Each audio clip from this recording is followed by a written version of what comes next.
The current political and military environment means that the world's oceans play an important role, being a most important transport artery and an arena of great power struggle over markets, raw materials and capital investment zones. Strategic naval forces will therefore play a major role, with carrier battle groups being the most important means of establishing naval supremacy, since they are flexible, autonomous and able to react quickly. Providing aircraft support to naval forces is a most important mission, since it touches upon the question of development and deployment of naval strategic nuclear forces. In the absence of air cover against opposing anti-submarine maritime aviation, it would be impossible to ensure not only combat readiness, but even the deployment of submarines, including strategic missile, cruise missile, and fast attack boats, which are the main naval strike component. Without fighter cover, it is impossible to operate land-based missile-armed bombers, reconnaissance aircraft, or ASW aircraft, which are the second most important naval strike component. It's also difficult to ensure the viability of large surface ships.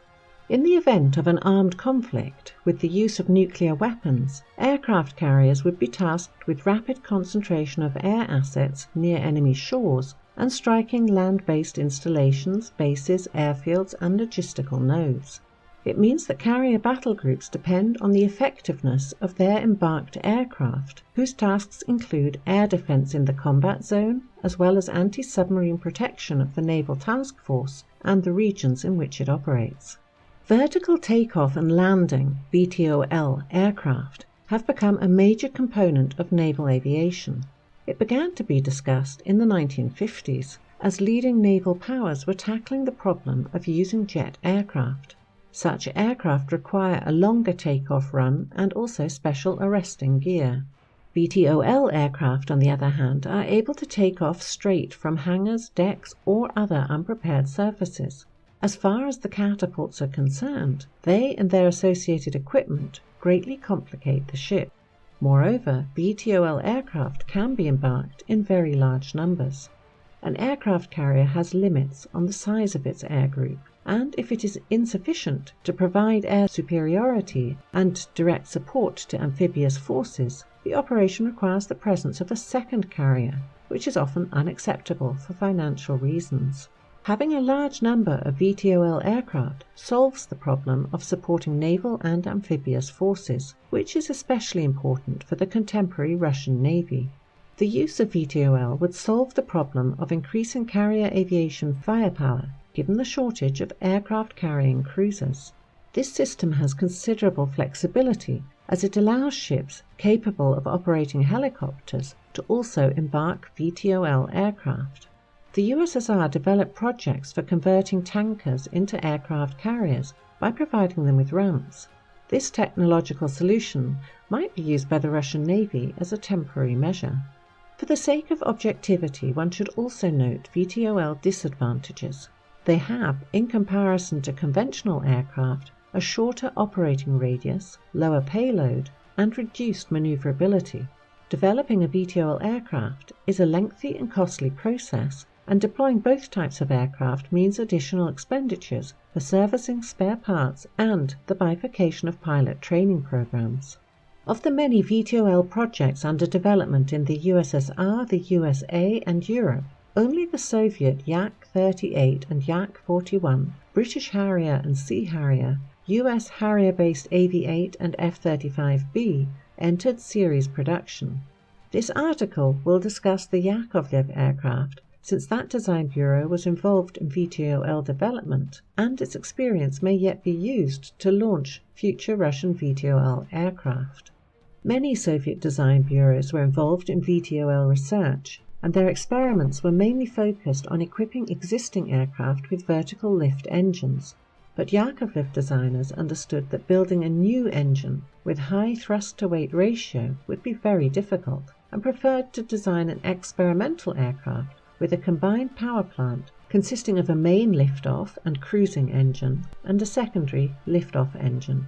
Experiments were conducted on a Yak-28 interceptor fitted with additional engines, and the first Soviet VTOL, the Yak-36, made its first flight in 1963. This unusual machine gave considerable trouble to its designers and pilots. The new aircraft was taught to fly only with tremendous effort. Designers were able to overcome many problems related to the jet exhaust flowing over the fuselage and the ground surface just below. Experience thus obtained led to the Yak-38, which first flew in 1970 and entered service in 1977. Yak-38 was the first series-produced Soviet VTOL. A total of 231 were built. Due to the lack of a suitable lift and takeoff engine, the Yak-38 had 3 engines, 2 of which were mounted vertically behind the pilot's cabin and were started only during takeoff and landing, and the third, fitted with a rotating venture, was used for takeoff and horizontal flight. On the one hand, this approach made it unnecessary to develop a new takeoff and cruise engine, but on the other hand, the 2 lift engines were useless ballast during flight, which greatly reduced the Yak-38's flight characteristics. The Yak-38 was used to develop many technical solutions concerning its design, piloting techniques, maintenance, shipboard basing, and combat use. It's sufficient to note here that Western experts believed it impossible to coordinate 3 engines without installing an onboard digital computer. Nevertheless, Yak-38 used a purely mechanical control system, a typical example of Russian know-how. The Yak-38's armament included a 23mm GSH-23 cannon with 160 rounds, air-to-air missiles R3S, R60M, air-to-ground missiles KH-23M, KH-25MR, unguided rockets S5, S8, and bombs FAB-100 and 250. The maximum payload was 1,000 kilos.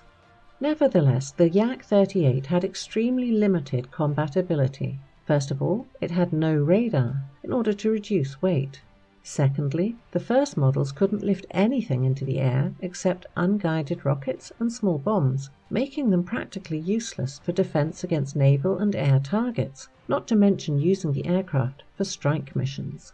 The aircraft-carrying cruiser would have had to totally rely on its own air defenses and Granit anti-ship missiles. This earned the Yak-38 the nickname the topmast defense aircraft. During the Yak-38 development process, it received the uniquely reliable SK-3M autonomous pilot ejection system, and although the Yak-38 was a leader of sorts when it comes to accidents, not a single pilot perished when the SK-3M was switched on, and the rescued pilots didn't even have injuries. The cases of fatal accidents were due to pilots switching the autonomous ejection system off. But technical thought didn't stand still, and the first work on a supersonic VTOL that would defend aircraft-carrying ships against air attack began in 1974. With the experience gathered from designing and operating the Yak-28 aircraft, design work on the Yak-41, Item 48, began in 1975. Research and development work led to the new aircraft having a single lift and cruising engine. When designing a combined power plant, it was decided to use 2 RD-41 lift engines with thrust of 4,100 kilograms each and 1 lift cruise R-79, R-79V300 with thrust of 15,500 kilograms. 4 such aircraft were built. Slightly later, the technical specification was amended as a reflection of evolving thinking on the role of shipborne VTOL aircraft. The aircraft was to be multi-role, able to intercept aerial targets, engage in aerial maneuver combat, and strike land and naval targets. The experience of using the Yak-38 from airfields and compact flight pads led to the Yak-141, also known as Yak-41, having a broader range of weapons, which the Ministry of Defense demanded. In 1986, the Soviet government adopted another resolution on developing the multi-role Yak-41M on the basis of the Yak-41. The Yak-41M was to be delivered for state testing in 1988 and enter fleet service in 1990, while the Yak-41 UT trainer was to be tested in 1989. The development of an attack aircraft based on the Yak-41 was stopped. Several scientific and technological challenges were overcome during the design and testing process, which included the study of thermal fields created by engine exhaust in order to protect engines from hot exhaust entering air intakes. Particular attention was paid to exhaust interaction from multiple aircraft during a group takeoff. The Yak-41M was optimized for vertical takeoff and supersonic flight. It could take off vertically with full payload. To ensure that, engines had afterburner capability. The Yak-141 maximum payload was 2,600 kilograms and was distributed among 4 underwing pylons. Depending on the mission, the armaments could include air-to-air weapons, R-27, R-27T, R-77, R-73 AAMs, anti-ship weapons, KH-31A, and air-to-surface weapons, KH-25MP, KH-31, KH-35. Unguided weapons, such as unguided rockets, pods of S-8 and S-13, also S-24, and bombs, FAB and KMGU dispensers, were also provided for. The Yak-141 could execute the following 6 takeoff methods. Normal takeoff, with the main engine nozzle at 0 degrees and takeoff engines turned off. Following a short takeoff run with the lift engine started once the aircraft begins the takeoff roll and the main engine nozzle is rotated to 62 degrees. Takeoff run in this instance is about 120 meters. Following a short takeoff run using special braking devices, which was used on aircraft carrying vessels. To prevent the plane from moving due to its engine thrust, the deck had special clamps for chassis wheels. In this instance, the takeoff run was only about 60 to 80 meters. With an ultra-short takeoff run, here the wheel clamps are also used, but the main engine nozzle is turned to 62 degrees and lift engines are turned on. In this instance, the takeoff run is only 6 meters. Using a ski jump, intended for aircraft based on Project 1143.5, 1143.6, and 1143.7 heavy aircraft carrying cruisers. Vertical, with lift engines turned on and engine nozzle turned to its maximum angle of 95 degrees. The development of the vertical takeoff with hover technique began in late 1989. On June 30th, 1990, a Yak-141 carried out the first flight with vertical takeoff and landing. This aircraft's unique characteristics, revealed during testing, promised a global leading role among aircraft of this category. By April 1991, one of the Yak-141s with a set of monitoring equipment was prepared for record-breaking flights.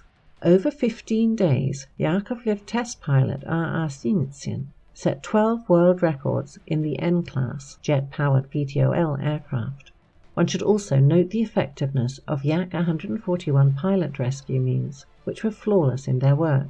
The K-36LV allowed an automatic rescue of the pilot during the takeoff and transition phases of the flight, and safe departure from the aircraft in all flight regimes following mechanical failure or battle damage. The growing crisis and collapse of the state prevented the aircraft from entering series production.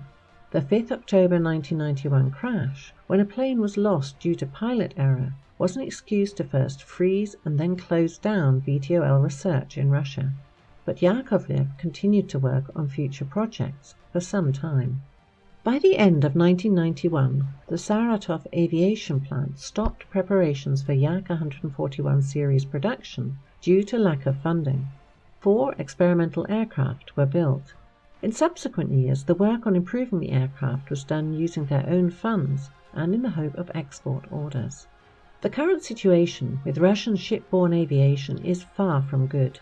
Only Project 1143.5 Admiral Kuznetsov is available as a combat aircraft carrier, but as of late 2018, it was undergoing repairs and modernization, and it is unknown when it will return to service.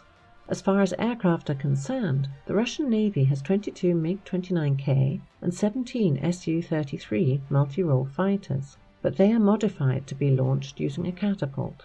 One should also keep in mind that these aircraft will soon become obsolete, and the Russian military will need a new aircraft. Considering Soviet and Russian VTOLs, the Yak-38 was officially withdrawn in 2004, and the Yak-41-141 project was formally shut down in 2003. The Saratov aviation factory, where they were manufactured in Saratov, was closed in 2012. All the hangars and flight strip were dismantled.